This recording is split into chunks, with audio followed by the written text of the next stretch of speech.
প্রত্যেকদিন বাচ্চাদের টিফিনে কি দেওয়া যেতে পারে সেটা ভেবেই মাথায় হাত। তাহলে কিন্তু বানিয়ে ফেলতে পারেন ঝটপট একদম সুস্বাদু ব্যানানা প্যানকেক। আর এটা বানাতেও যতটা সহজ, খেতেও ততটাই ইয়াম্মি হয়। খুব অল্প সময়, এছাড়াও কিন্তু খুব অল্প উপকরণেই কিন্তু বানানো যায়। বাড়িতেই থাকে এরকম কিছু জিনিস দিয়েও বানাতে পারো। আর এটাকে আরও বেশি স্বাস্থ্যকর করার জন্য আমি এখানে একটু ওটস নিয়েছি, তোমরা চাইলে নাও দিতে পারো। এখানে আমি নিয়েছি ময়দা, সাথে নিয়েছি ওটস, মিল্ক, আর সাথে একটু মিষ্টি স্বাদের জন্য চিনিটা নিলাম। তোমরা চাইলে কিন্তু এখানে গুঁড়ো ইউজ করতে পারো, আর চাইলে কিন্তু চিনিটা একদমই স্কিপ করতে পারো।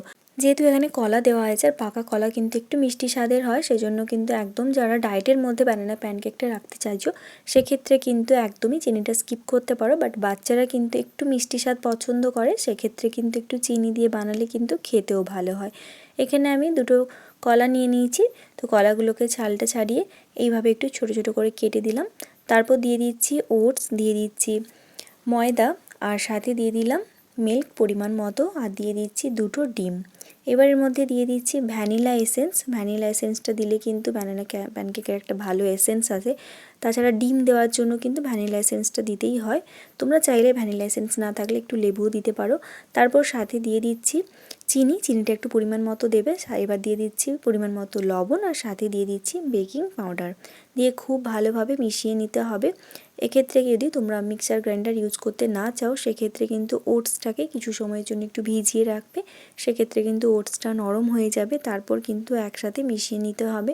এছাড়াও কিন্তু কলাটাকে আলাদা করে খুব ভালোভাবে কাঁটা চামচ দিয়ে একটু নরম করে নিতে হবে। তারপর খুব ভালোভাবে সমস্ত উপকরণ একসাথে মিশিয়ে নিলেই কিন্তু আমাদের ব্যানানা প্যানকেকের যে ব্যাটারটা রেডি হয়ে যাবে। তারপর কড়াইয়ের মধ্যে দিয়ে দিচ্ছি সামান্য পরিমাণ সাদা তেল, তোমরা চাইলে কিন্তু বাটারও ইউজ করতে পারো। দিয়ে অল্প অল্প করে কেকের ব্যাটারটা নিয়ে এইভাবে কিন্তু তাওয়ার ওপর দিয়ে তারপর কিছু সময় ঢাকনা দিয়েও রাখতে পারো, তাছাড়া এমনিও রাখতে পারো। তারপর উল্টে পাল্টে ভেজে নিলেই কিন্তু একদম ব্যানানা প্যানকেকগুলো রেডি। আমি কিন্তু এখানে খুব পাতলা টাইপের ব্যাটারটা বানিয়েছিলাম, খুব বেশি মোটাই করিনি, সেজন্য কিন্তু এইভাবে এসছে। তোমরা চাইলে কিন্তু একটু থিক ব্যাটারটা করতে পারো, একটু মোটা করে ব্যাটারটা বানালে কিন্তু কেকগুলো একটু মোটা মোটা হবে। সেক্ষেত্রে কিন্তু আমি এখানে যে কেকটা বানিয়েছি সেটা খুব পাতলা ব্যাটারটা বানিয়েছি, আমি এইভাবেই পছন্দ করি, সেজন্য এইভাবে বানিয়েছি। তোমরা চাইলে কিন্তু একটু মোটা ব্যাটারটা বানাতে পারো। তো দেখতে পাচ্ছ আমাদের ব্যানানা প্যানকেকগুলো কিন্তু একদম রেডি খাওয়ার জন্য। ওপর থেকে একটুখানি মধু দিয়ে দিচ্ছি, তোমরা চাইলে নাও দিতে পারো। বাচ্চাদের জন্য বানিয়ে থাকলে কিন্তু ওপর থেকে একটু চকলেট সিরাপ দিয়ে সার্ভ করলে কিন্তু বাচ্চারা আরও বেশি খুশি মনে কিন্তু খেতে থাকবে। আর এই ব্যানানা প্যানকেকটা কিন্তু খেতে যতটাই সুস্বাদু হয়, বানাতেও কিন্তু খুবই সহজ। আর আজকে আমি এই কেকটা সার্ভ করছি, সাথে কিন্তু ড্রাগন ফ্রুটস নিয়ে নিচ্ছি। প্রথমে কিন্তু ড্রাগন ফ্রুটসটাকে এভাবে কেটে নিচ্ছি। আর ড্রাগন ফ্রুটসটার কালারটা এতটাই সুন্দর যে এটাকে কোনো বাচ্চারাই কিন্তু না বলবে না, এতটা সুন্দর অ্যাট্রাকটিভ কালার।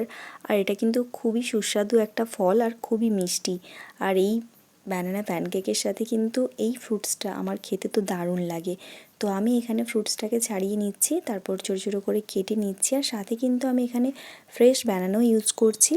আর কলা কিন্তু বাচ্চাদের জন্য খুবই সহজপাচ্য, এছাড়াও কিন্তু পাকা কলাও খাওয়া বাচ্চাদের জন্য খুবই ভালো। তোমরা চাইলে কিন্তু বড়দের জন্য বানাতে পারো, এছাড়াও কিন্তু বাচ্চাদের জন্য বানাতে পারো।